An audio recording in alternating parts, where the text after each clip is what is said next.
Number 2, we're gonna learn how to find the right cinch length for your horse. Now, I need Stella to be able to stand square while I get her measurements, so I brought her onto the dirt road so she won't be distracted by grass as much. So before you start, it might be easier to first locate where you want your buckle to sit and mark that out, just to make the measuring process a little easier. So figuring out the location for your buckle may be easier or harder on some horses, because some horses it's really easy to see the muscle lines.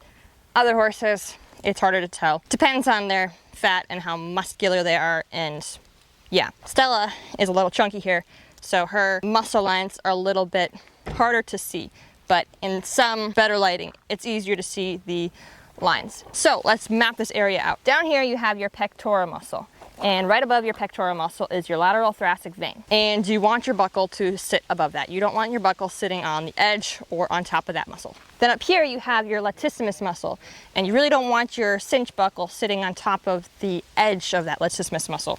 So you either want it in between the latissimus muscle and the pectoral muscle, right in this area, or you want it directly on top of the latissimus muscle, not on the edge, but on top. So we've got our area figured out about round in this area. You want it above the horse's elbow so that they have free range of motion in their shoulder and their elbow and their leg, and you're not going to be pinching any muscles. So you have your area figured out right here. It might be easier if you had a piece of chalk. You could run a little line where you want the top of your cinch to be. So now let's measure for our cinch length. I just have a cloth tape measure that I stole from my sister's sewing drawer. So what you're gonna do is you're going to find the center of their chest, and you're gonna run your hand down until you're between their legs into their sternum.